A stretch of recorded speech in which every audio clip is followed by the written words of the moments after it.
Hey everybody, Tim and Lowbelly here with tonight's episode of Star Trek The Next Generation. We got Season 1, Episode 9, Hide and Q. So this is the return of Q from the pilot episode, Encounter at Farpoint.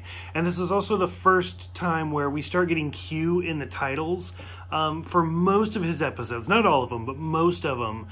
They just kind of insert it kind of in a punny sort of way, like Deja Q. Overall, this is a pretty interesting episode. Q gives Riker the Q-like powers to kind of tempt a human. So this is definitely not the first time we've seen stuff like this. I mean, it goes all the way back to the first episode of the original series, where No Man Has Gone Before, where Mitchell gets godlike powers. And like I said in that episode, if you read Q squared, those were Q powers. So it's just kind of an interesting thing. There's kind of a lot of interesting stuff for this episode. For one, there's no Troy in here, which I thought was kind of interesting because it's a Riker central episode, and since they have such a relationship together.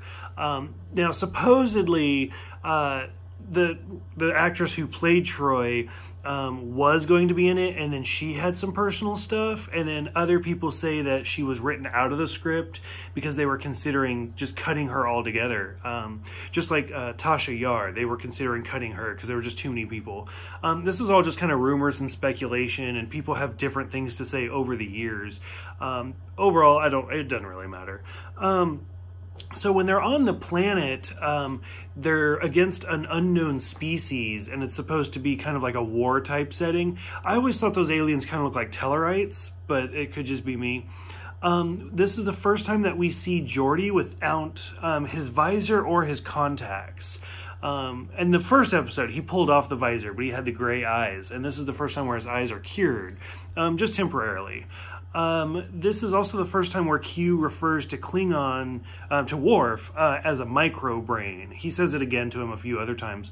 It's also kind of worth noting that he says something about how it's no wonder why Starfleet defeated the Klingons. Now remember, this episode, or this season, came out right after the 4th movie. So we hadn't even gotten to the 6th movie where we see kind of the beginning of the collapse of the Klingon Empire. So I'm curious, like, how far back they had kind of planned that, because the Klingons weren't really defeated. So it's just kind of some weird wording going on.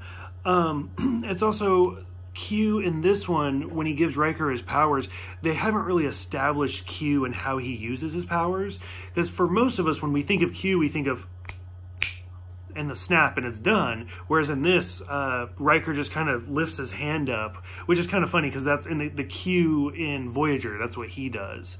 Finally, this is one of my favorite, like, cheesy, corny parts, is when he's giving everybody the things that they want.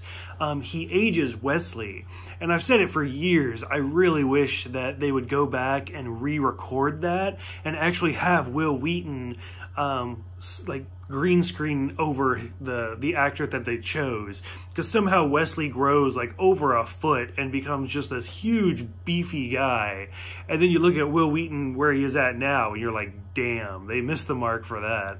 But it's always just really funny and cringeworthy, as most of these first season episodes are. For me, personally, I love Q. I've said it the first episode, I'll say it again. I'll say it probably every Q episode. I really love Q. I've met John Delancey several times. He's a great guy. So I always have a soft spot for these type of episodes. If you guys have seen this one, go ahead, let me know what you think. Yeah, what do you think of Q, Lowbelly? If you guys have seen it, go ahead, let me know what you guys think of Q. What do you guys think of John Delancey? I always hoped that he would come back, or that his son would come back. Who knows? Maybe if Discovery keeps going, we'll see Q in a Discovery episode. You never know. So go ahead, let me know in the comments below. Again, thank you guys to whoever has subscribed to my YouTube channel. I really appreciate that. And then I will see you guys the next time for episode 10, Haven.